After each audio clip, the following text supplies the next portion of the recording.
Hello, I'm June. I'm not a crypto expert, but I've been playing around in the space for about a year and I find it to be extremely fun and lucrative.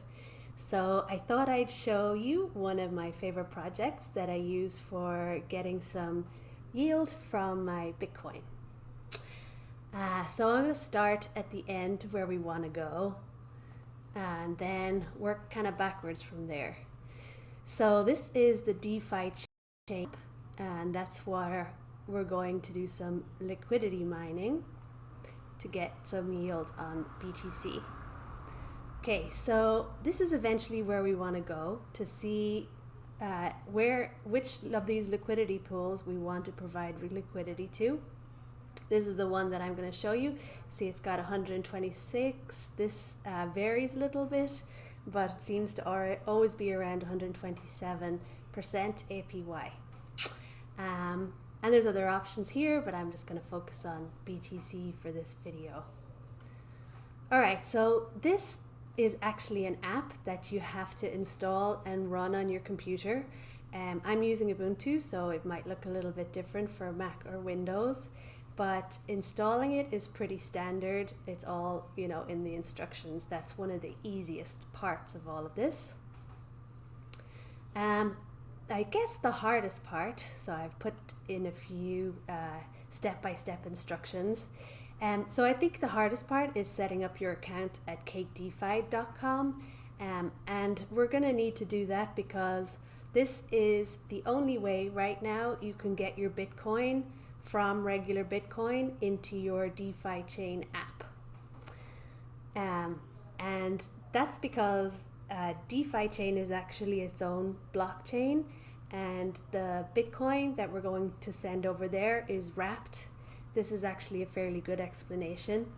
Cake wraps the BTC into DST BTC, and then it can be sent across on the DeFiChain network.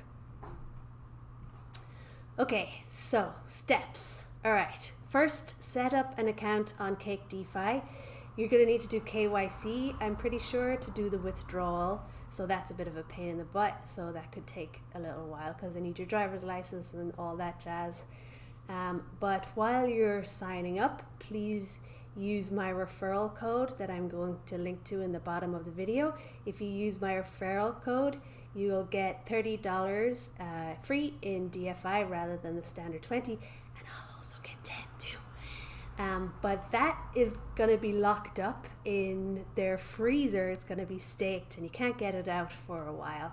So that's why you can see up here I have a balance of $40 because I got my 20, got my boyfriend to sign up, and then the value of the DeFi token's gone up $10. So that's what's in my account that I can't touch for a while. So if things all go belly up, I might lose that $40. Anyways, back to the to-do list. That's why keep me focused. All right, so set up an account on DeFi.com, use my referral code, and do your KYC. All right, that's the main part. Now, when you provide liquidity, let me just open my, how did I manage to close that already? I want my DeFiChain app. Oh, just to talk about terminology for a second. The founders and stuff, they call this DeFi. I think that's really confusing because DeFi in general, I think, is understood to be decentralized finance apps on Ethereum for the most part. So I generally call this DeFiChain. So there's an app that's this thing. Also, I'll maybe be calling it a wallet. It's the DeFiChain wallet to me. And then also there's a token that powers this whole thing, and that's the DFI token.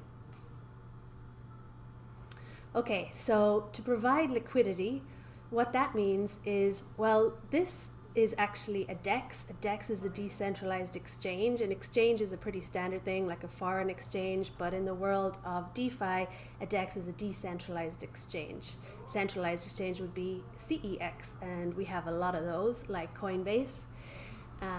A DEX is like Uniswap, and this is a DEX, and it's an awesome one. But the reason that this is worthwhile for us to provide liquidity is because what happens is you put your tokens, you put a pair of tokens into a pool, and then that can be used to do exchanges between one token and another. So I'm going to put a bunch of Bitcoin and a bunch of DFI token into the pool, 50-50 of each, and then other people are going to be able to use that pool to transfer between those tokens and other tokens as well. There's a bunch of different ones. So this is actually, you know, not a ton of coins for an exchange, but it's fairly new, but it's got like all of these. All right, anyway, I'm mostly here for these gains or for this yield rather than to use the DEX, but I wanted to explain what providing liquidity was and also that you need to have 50-50 of these. So that explains step 3. So I'm going to want to get DFI and BTC into this app, but like I said, you can't do it directly because it's on a different network. So we need to use this website Cake to do that. And in the future, there's going to be a way to do it via atomic swaps, but for now, this is what we have to do. All right. So you probably already have some BTC. You're probably going to want to get some DFI. Now, when I did this, there was a nice little button on here on the staking that just said buy DFI, and it was kind of like this. You could just buy a little bit with Bitcoin, or you could buy, or you could trade it, but I'm not sure it's giving us that option yet. So I'm going to show you another way to do it, which is to buy it through Kucoin. I like this exchange. It doesn't require KYC if you make little trades on it. And it's pretty sweet. The only thing is you have to get money into it some other way other than through your bank. So I have a little bit of tether in here. Well, it's currently on these theta trades, so I'm going to cancel. Oops, sorry. Ooh. All right, so I'm just making my tether be available, and you can see it down here. And with this tether, I'm going to purchase some DFI. All right, because I'm doing a video here, I'm going to do this with the best market price.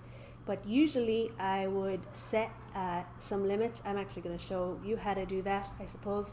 This might become a bit of a long video. So how I would usually do this is check the price and go a little bit under. So let's say 360, and then put like 25% of my tether towards that. And then think, okay, well, if the price comes down a little bit more, well, then I'll get another bit at 350. And if you have the patience to wait for the market, then, you know, this is a good way to go, because you can keep going all the way down here to have different levels. So you'll eventually get some. All right, but I'm actually going to just do a market purchase so I can move along with this video. Okay, that's one slightly annoying thing about Kucoin is that noise. Sorry about that. Okay, so I have a little bit of DeFi now in my Kucoin account.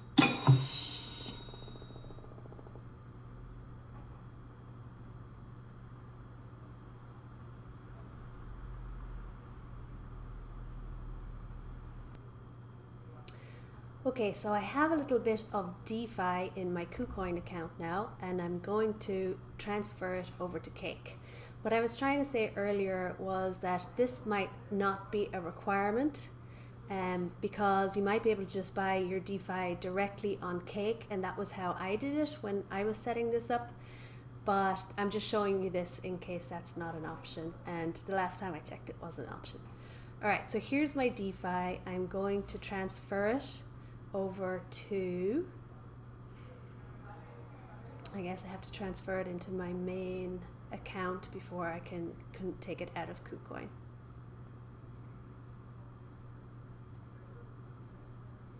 All right, so here's my connection to Withdrawal.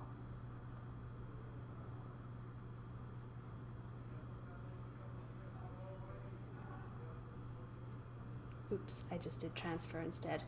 All right, I'll probably edit out this bit of the video. Let's see, transfer over into main account, and then from main account, withdraw. I think maybe I didn't click the withdraw button last time. Yeah, I clicked transfer by mistake. All right, so what I need here is my Cake DeFi wallet address for DFI. And to do that, I'm going to go into my Baker hat over here and then click balances. And then here is where you'll see I have this DFI wallet and I want to deposit. Okay, I'm going to copy the address and stick it into Kucoin. It's going to take a little bit of a fee there. Okay, that's on its way over. I have to click send code and verify on my phone.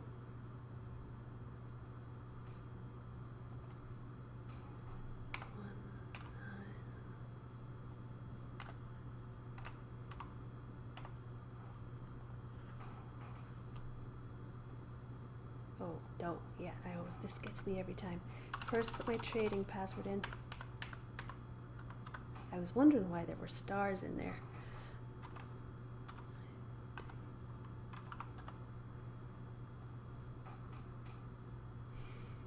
Okay, I hope this isn't too crazy making seeing me go through all of these, but this is the real world of crypto life. Okay,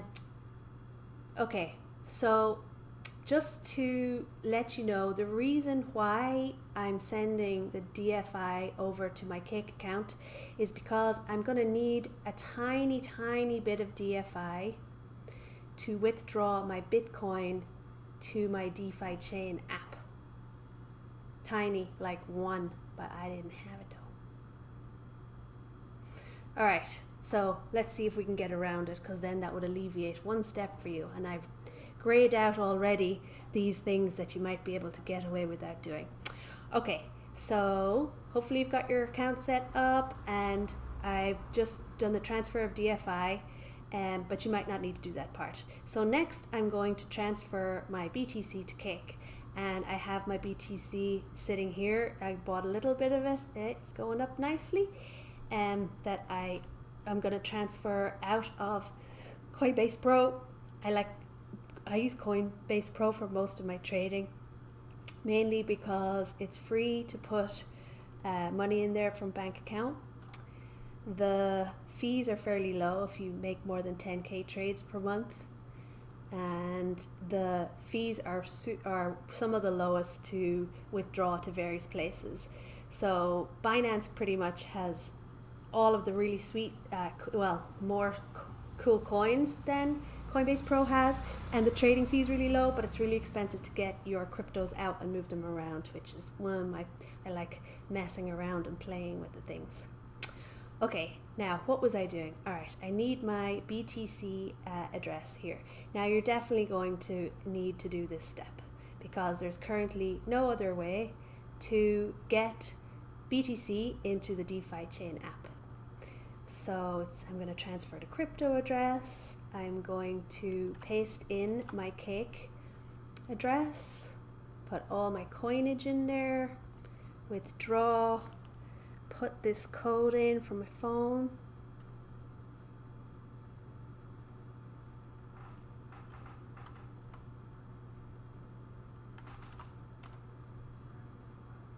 Did I miss a number? Yep.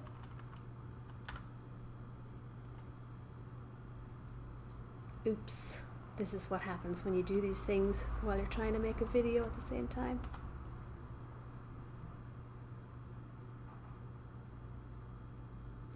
Alright, so my BTC is on the way over to Cake. As I'm pretty sure that this was quite slow when it happened last time, so I might pause the video, but there were a few other things that I wanted to talk about, so I might just go and do that. The Bitcoin network is pretty slow in general, so yeah, that's one thing to know, because I've definitely been in situations where I'm like, where the hell's my money? Because you're like waiting for it to show up on the other end. So one thing that has made me a little more sane is checking the withdrawal status. You can also sometimes check the actual action on the blockchain by going to Blockchain Explorer.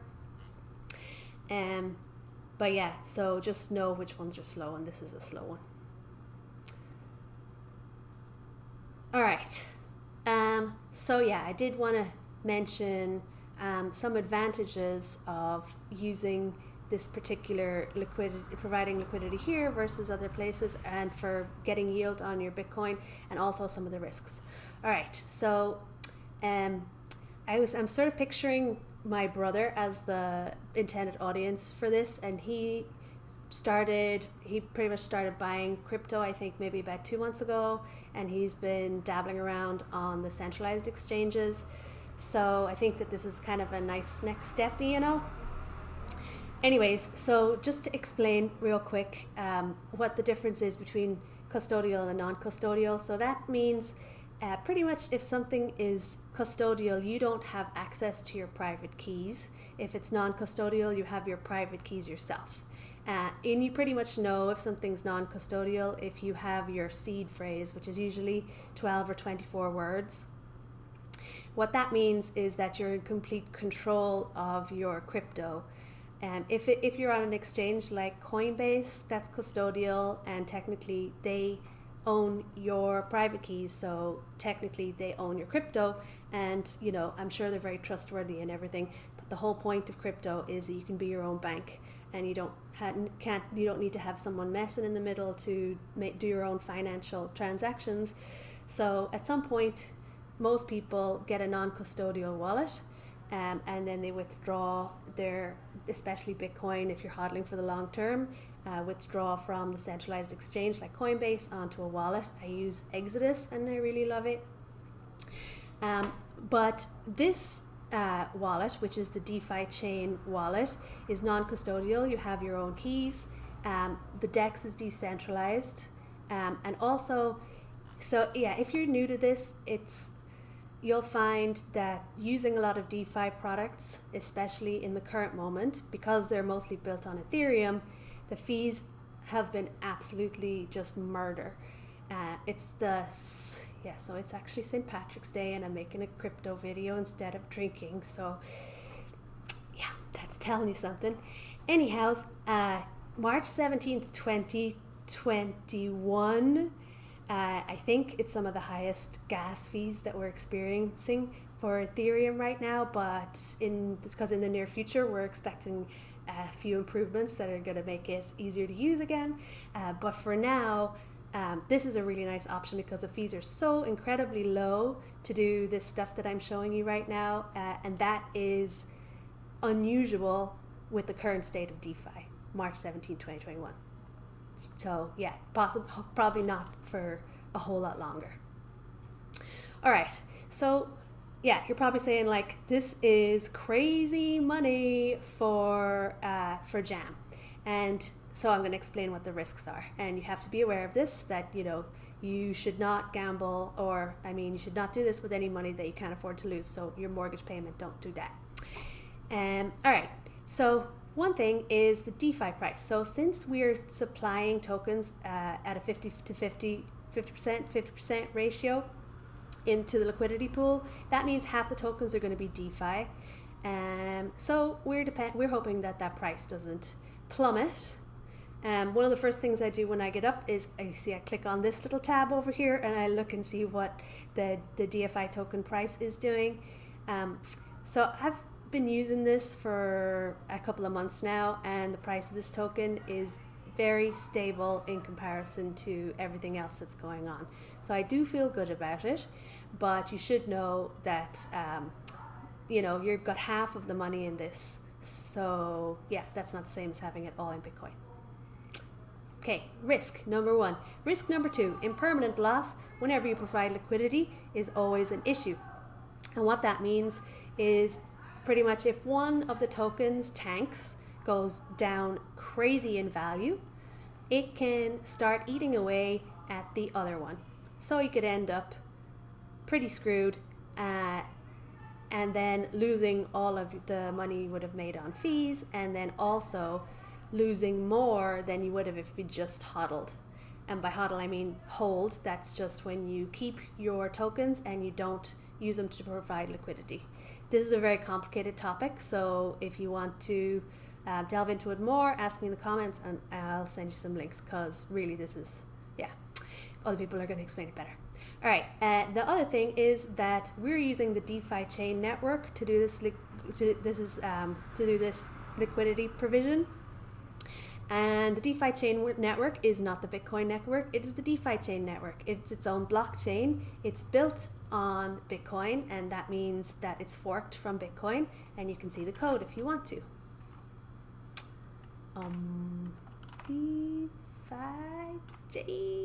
DeFiChain.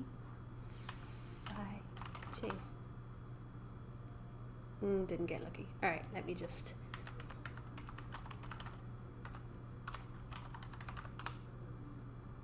Here is the DeFiChain code. This is a fork of Bitcoin. So they forked it and they added some features that make it possible to do all this.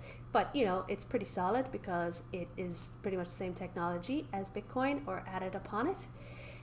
But it's its own network, so it has its own nodes. And actually, I shouldn't start talking like I know what I'm talking about because this level of technical detail is beyond me for now.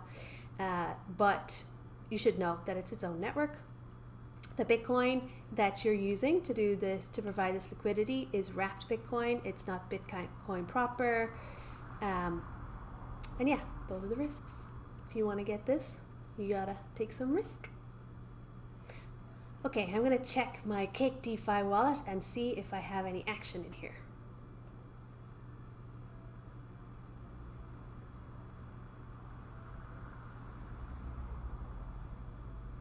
Alright, so my DFI tokens are here and my BTC tokens are not here yet. So I'm just going to pause the video because this could take a little while, possibly half an hour, FYIs. Okay, so my Bitcoin's here in Cake. You can see it right here. To get to this page, you click on the baker's hat and then you go to balances. And actually from here in Cake itself is pretty cool. You could actually do liquidity mining directly from here. You could add liquidity to this pair if you want to, you know, test it out first and not install the DeFi app. But as you can see, the APY is 107, whereas we're looking at more like 127 using the app. So I'm going to show you all the way through to there. All right, where are we at with this? Okay, next thing to do is transfer from Cake to the DeFiChain app. Okay, so go into my balances and then click withdraw. And over here, I'm going to open my app. I don't know why I keep closing this thing. Because I'm going to need the address of where to send. Oh, I did have it open. It's just down there. Don't. Okay, so I'm going to go into wallets in my DeFi app, click on Bitcoin, and then say receive. Now, I already created this label, but you will need to say new address and add a new one. I'm actually going to do that just so I can show you how to do it. All right, I'm going to slow down a little bit. Okay, back to here. All right, wallets. And then I want to click on BTC. This is where I'm going to create an address to send to. I want to say receive, and then I'm going to say new address, and I'm going to label it Cake to DeFiChain App BTC. All right, it's here. I just click on this to copy the address. I'm going to say max. Now, you need to make sure to select DeFiChain because it won't send on the regular Bitcoin network. You need to use the DeFiChain network. Just put the address in there that I copied from my DeFiChain app. Oh, I should have turned those notifications off. And now I'm going to do the two-factor authentication code, which is using this Authy app. I'm pretty sure they make you do this when you're doing the KYC for Cake. And KYC, by the way, stands for Know Your Customer, and that means they need to identify who you are. All right, so I'm on my phone. I've got the Authy app, and I typed in the code from there, and then I'm going to do withdraw. And then I'm going to go to my email on my phone, and I'm going to verify that.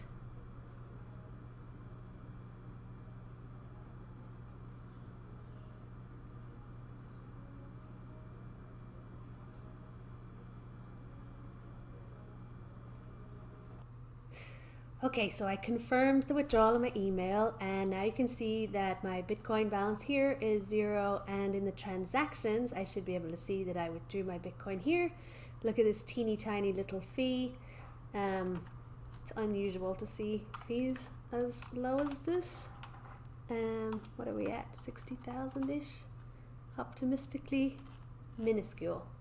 Alright, and then I'm going to go down to my DeFi app, to my DeFiChain app, and I can see that my Bitcoin has arrived. I already had some in there, so that's why the numbers aren't lining up. Okay, so we're on the last step, which is supply liquidity. And also, I just saw while I was doing the transfer there, they've updated it so that I didn't need the DeFi to transfer my BTC. So this makes it a whole bunch easier. I am going to talk about Kucoin though, because that was a little extra tangent right there. Because Kucoin's really awesome if you're just a Coinbase person. It lets you trade all sorts of other cool coins, like DOT is still not on Coinbase, ADA finally is, but VeChain, Monero is kind of hard to get. There's no other place to get Theta in the US right now, Kusama and Avalanche. So to get your cash into Kucoin from Coinbase Pro, which is what I use to connect with my fiat bank, you gotta go convert your United States dollars. Where are they now? So you can use this button to convert to USDC, and when you do that, this is free. Then you can use your USDC to send it across the Ethereum network, and then you're in the freaking cool world at that point. So you would just withdraw your USDC, and then you can deposit it directly in here. I looked at my previous withdrawals, and it looks like they charged me about $7 each time, which is very small in comparison to, they're eating some of that cost because the gas fee for that transfer is more. But so you go in here, you go to your main account, deposit and withdraw. Then in here you can deposit your USDC. And most of these cool coins are traded with USDT, that's Tether. So I'll go in here to USDC, and then say deposit, get the address, stick it in your Coinbase. Yeah, but what I was talking about a second ago was Tether. And Tether is what is used mostly as a stable coin in different parts of the world, not in America. But you may need that to trade some of these cool tokens. Where's my favorite list of favorites?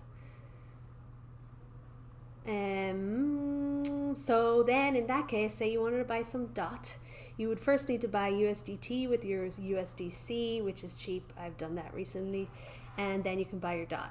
And what's cool about this is you don't need to do KYC here on Kucoin, so like you can do all of that I just talked about, in 15-30 minutes or something. So then you can start getting exposure to these other cryptos, which are cool and rad and not on Coinbase. All right, digression. Back to the list. So what that means that we didn't actually need to get DFI because we're going to use the actual DeFi exchange to get the DFI token. So I'm just going to edit this a bit. Transfer BTC to Cake, we still got to do. Cake to DeFiChain App, we just did. 4. Convert some half BTC to DFI. All right, that's super easy and also cheap. Cause you just go in here, you select token will be BTC to convert it into DFI. This is telling you your balance. So because you're going to provide liquidity, you want to do 50-50. So you would take half of this balance and convert it into DFI. I'm not going to do that because I already have some DFI. The reason for that is because I've been earning over here on the liquidity that I'm already providing that I can see here. Okay, so finally, last step. I'm sorry, this has been a bit long, but what you got to do is you won't have this box. You will have this list of available pool pairs. You select BTC DFI, then say plus, then say max for whichever one of these is the biggest. Okay, and then you say continue. Look at the, where's the fee in here? I don't know, it's just so small. Supply. And in a moment, I will be supplying liquidity to the DeFiChain DEX. And then every time someone makes a trade using my tokens that are in the pool, I get a portion of that paid back into my DFI wallet. Now, what I've been doing quite regularly is then converting that into BTC so I can put more liquidity in there. So you can use the DEX, get some BTC from your DFI that you've earned, and then supply more liquidity. That's one option. Of course, you can extract it again, and to do that, you still have to go back through Cake for the moment and get your regular old Bitcoin back out, or sell it, or whatever. Don't sell it. Okay, I think I'm done. Whew. Except, yeah, there's other options, and actually I use a few of these. So here's the thing. We have half our bag in DFI now, and you might want to keep your bag in BTC. So here are some options. All right, custodial wallets can't be trusted with big amounts. Crypto.com app, I use this. It's an app on your phone. You have to stake some of their native token CRO, and then you can get up to 8.5% return. I've staked a good bit of CRO back when it was starting up, so I get 6.5 and don't have that much invested, but you can pretty much get 4.5, I think, if you invest like maybe $150. There's also Celsius. My boyfriend uses that. I'm not sure what the rates are, but I think they're about 6%. If you use these things, they're going to lock up your crypto for a certain amount of time. For Crypto.com, it's between 1 and 3 months. Using this, we are not locked into any time frame. If you use the staking or the lapis on Cake, then it'll tell you how long it's going to be taken for. And that means you can't trade it. And then there's tons of other apps coming out. Swissborg is going to have BTC staking. Yield app is going to have. So this is really emerging. There's going to be a lot more products that are more user friendly. So, you know, some people will just want to stay in this. For me, I actually like to use all of these. Another option is on Ethereum. There's lots of dApps that you can use with wrapped Bitcoin. Wrapped Bitcoin is Bitcoin that's been wrapped so that it can be used on the Ethereum network. There's an organization that says, okay, your Bitcoin is still safe, to exchanges it for wrapped Bitcoin, and then you can use it on dApps like Compound, Yearn. Right now the fees are so crazy that, you know, I've tried to make any decent amount of yield on those, and it's just like you have to have a shit ton of Bitcoin because the Ethereum fees are super intense right now. Mstable I really love, especially for stablecoin, and it started off pretty nice with the BTC returns, but now it's gone down to like something below zero. But yeah, those are some other options. So personally, I've got most of my BTC hodled away in non-custodial wallet, and then I use some of it to make this return, and then I have some on Crypto.com and some on Mstable. I definitely think that probably the wisest thing is to distribute your coinage around. Okay, and that was my first crypto video. I hope you enjoyed it. I hope it really recorded, and yeah, I might make some more. I have a way that I like to make some yield on my Ethereum. It's at about 130-ish. So yeah, maybe I'll make that next if you like this one. All right, peace out, crypto on.